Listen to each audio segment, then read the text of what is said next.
Hello, this is Jack Gill and welcome to Redmen Academy. As you can see, I've got a massive smile on my face still from last night. What a win it was for our under-23s at Anfield against Shrewsbury Town. A 1-0 victory. I told you we could do it. I told you that these lads would give one thing for sure, and that was the performance. The performance was absolutely there. We didn't create too many clear-cut opportunities, but we were the side that was on top throughout the whole game, and we looked the side most likely to score. And yes, the goal was rather fortunate, but a goal's a goal, isn't it? And unlike their goal that was ruled out for offside, ours wasn't. And obviously, we came away winners, and now we will face Chelsea in the fifth round, where Jurgen Klopp has a dilemma, really, doesn't he? Does he go with the youth again? It's a midweek game. The league probably, well, it won't be wrapped up by then, probably. Maybe, who knows? But if it isn't, well, will Jurgen Klopp go with the kids again? I hope so. But you know, at the same time, we're getting further in this FA Cup.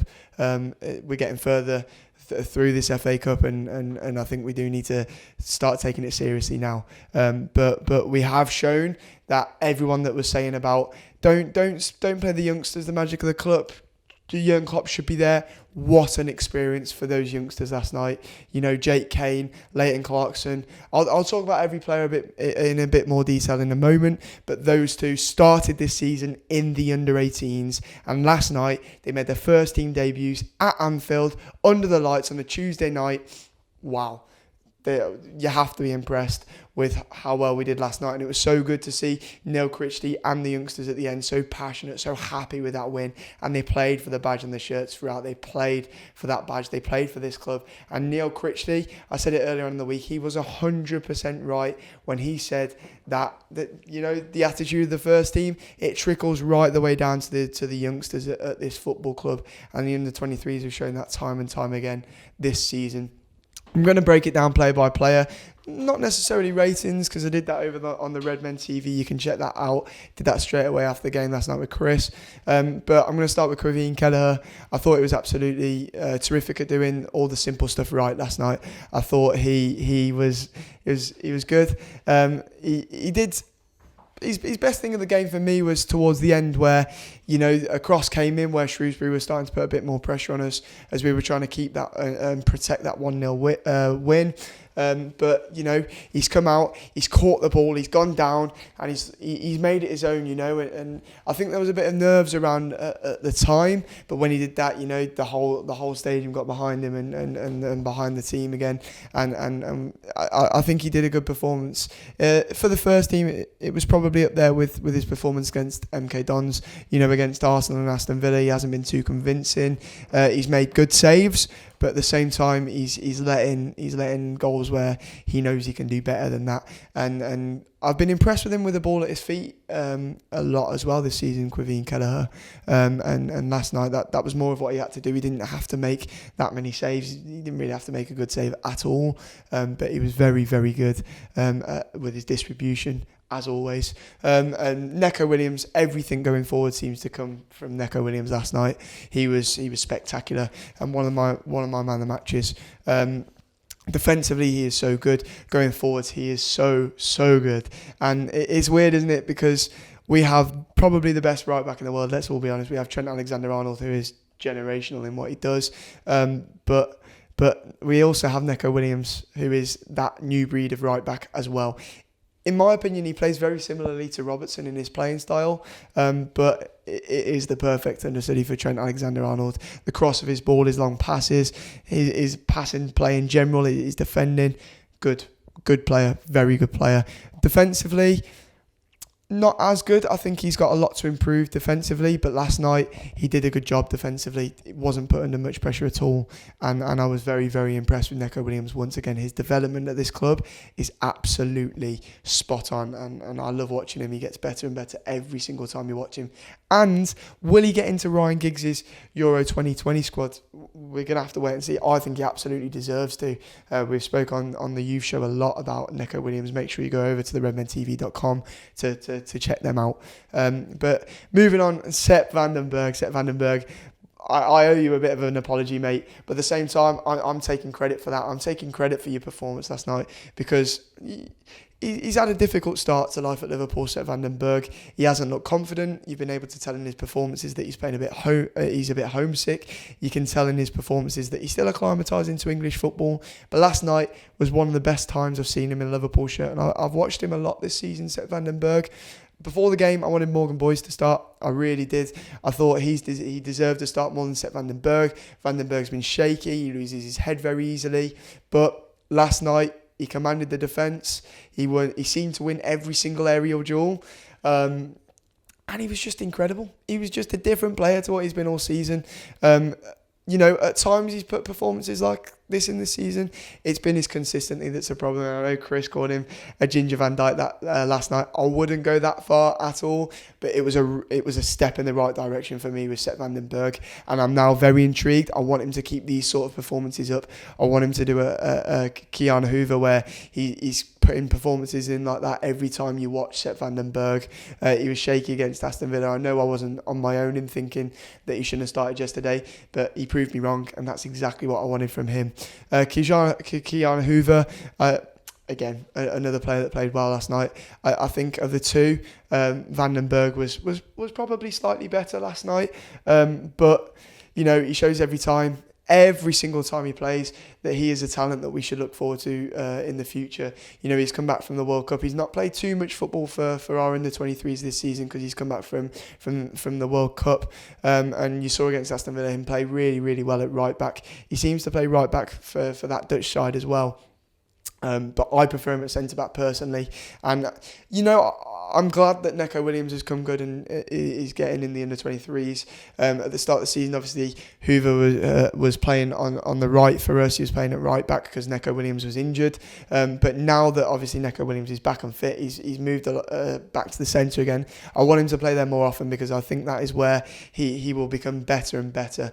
For me, in terms of playing style, he's got a bit of everything. He seems to play a mix between Van Dijk and Matip in the fact that he's got a strong presence. He loves to pass a ball. He loves to have time on the ball. He is a very good centre half, and I love watching Kiana Hoover.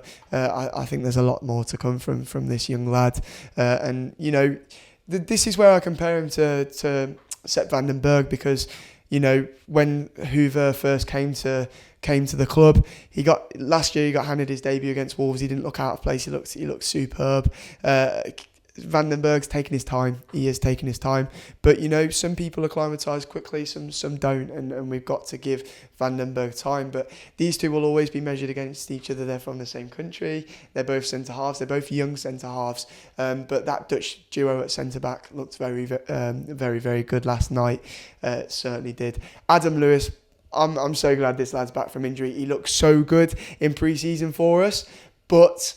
obviously, he picks up that long injury. He's been out for about 3 months. He came back in the other day. He played for the first time this season against Wigan from the bench, which we won't go into what happened with the result that game. But Adam Lewis, superb player, superb potential. I see him as a player that really can be the understudy to Andrew Robertson, and it's his time now to prove that. Last night was his opportunity to take one step into saying, go on, Jurgen Klopp, I can be that understudy. You don't need to sign anyone in the summer at left back. You've got me. And for me, he is better in that left back role than Yasser Larouci. I think Yasser Larouci is more a winger, maybe even more of a number 9. We've seen him play there in the under-23s. For me, he's a left winger, Yasser Larouci, and I personally don't see a future for him at Liverpool. I know he's looked impressive going forwards, but that's just me. Adam Lewis is a player that, as I say, I can see as an understudy. He can play in that central midfield role as well, but he showed last night he's a good left back. He is a good left back. For me, though, he rushed things a bit at times. There were times when he had the ball at his feet, he could create an opening, but he just went long. But this guy's learning, and before the game I was a bit worried about us defensively. The under-23s have leaked a lot of goals this season. I was worried about Adam Lewis on that left. He's not played a full 90. It's obviously a level up. He's not used to this season. Just come back from injury, of course, but again, this lad was superb last night. I'm gonna keep saying that over and over again about players being superb, about players being terrific, because they just were. They proved so many people wrong last night, and we came away into that next round, and that is the magic of the cup. These youngsters going out there, players in the under-18s. I'll move on now to Leighton Clarkson, a player who at the start of the season was playing in the under-18s for us in Barry Lutus's under-18 side. And he was spectacular.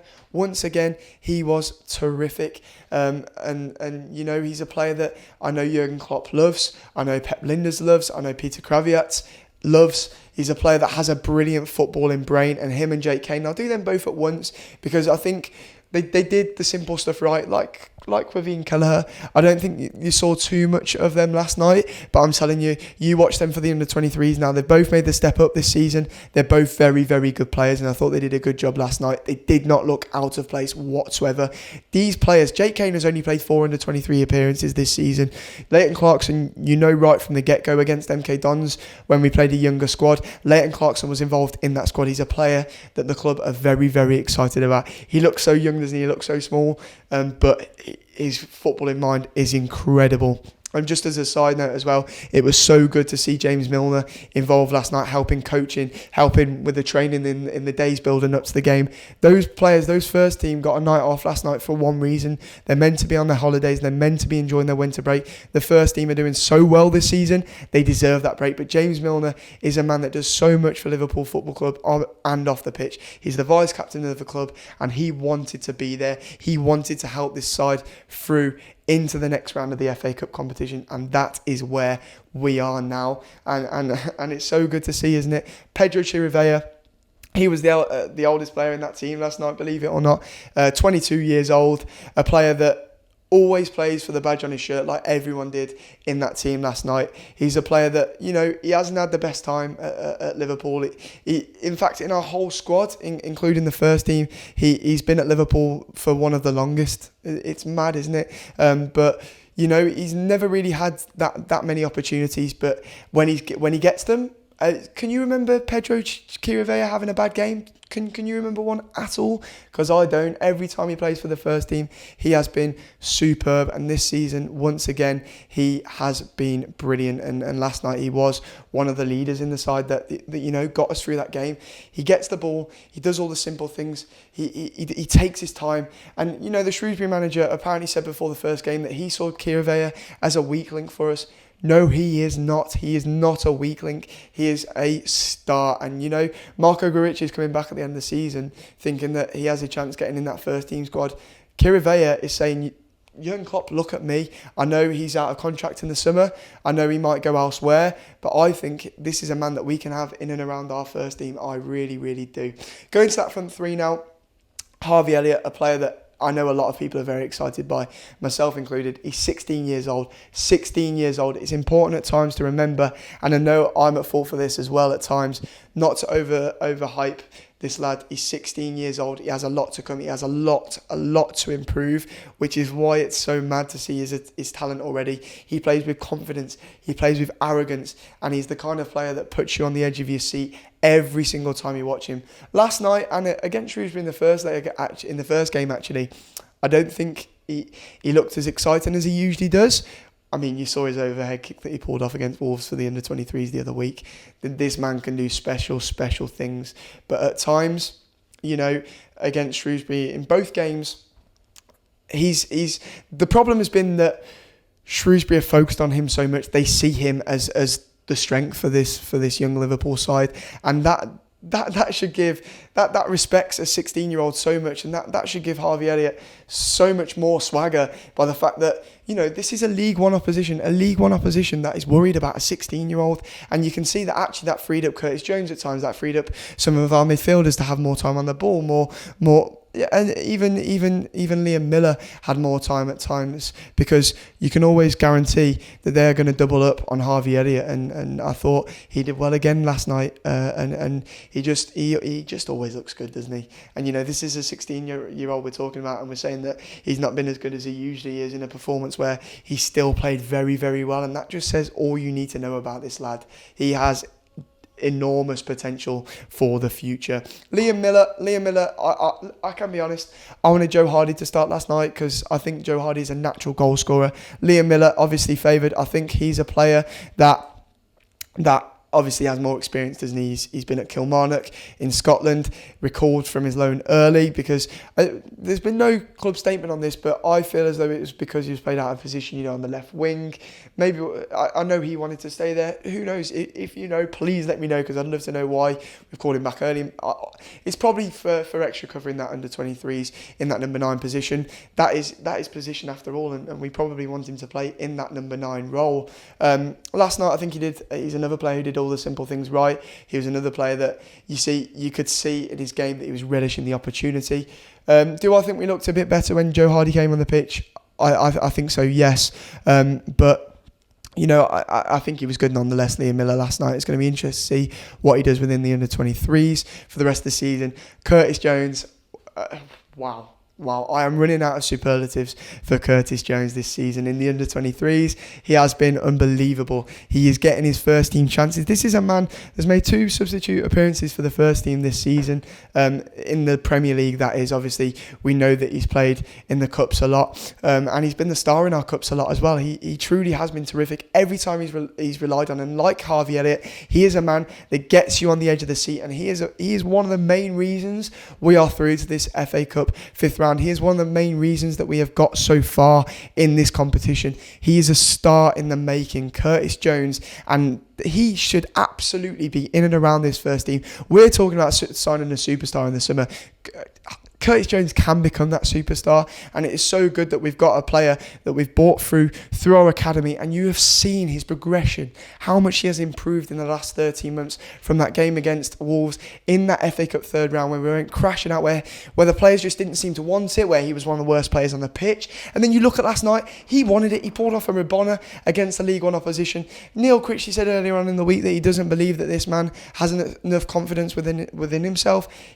He looks like a man that's playing with arrogance and confidence at the minute, and he looks like a man that can be a future star. Again, another player with so much potential, and this is our world, and this is a world where the youngsters get hyped up so much. So we've got to make sure that we don't do that with Curtis Jones. But you look at players like Phil Foden who are getting in around the Manchester City first team, and there's no reason why Curtis Jones can become a player like that for us. I think he is a magnificent talent, he really is. And last night he showed once again, he became our youngest captain as well.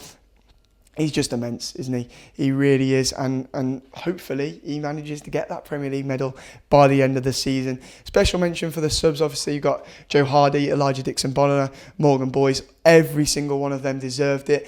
Did a good job when they came on. Elijah Dixon-Bonner and Morgan Boyes probably would have felt that they should have started last night, but I think on current form, Dixon-Bonner deserved to be on the bench. I think Clarkson and Kane have been superb since joining the under-23s. I think another one for me is Morgan Boyes, who deserved to start because he's been our best centre-back all season. But yeah, they all did a good job off the bench. That was us. We are through into the FA Cup 5th round. We will play Chelsea. Let me know in the comments whether we should play the kids again. Why not? It's in a midweek game. The league probably won't. It maybe won't. Maybe it will, but it probably won't be done by then. So does Klopp play the kids in midweek at Stamford Bridge? I hope so. I really, really do, because they deserved it, and they can. I promise you one thing: every time they pull on the Liverpool shirt, they want it. They want to play well, and they want to win. And I said it, and it is cringy, but the slogan, this is Liverpool, this means more, and that's what it is for those kids. And last night they were absolutely fantastic, and they put in a wonderful performance that we can all be proud of.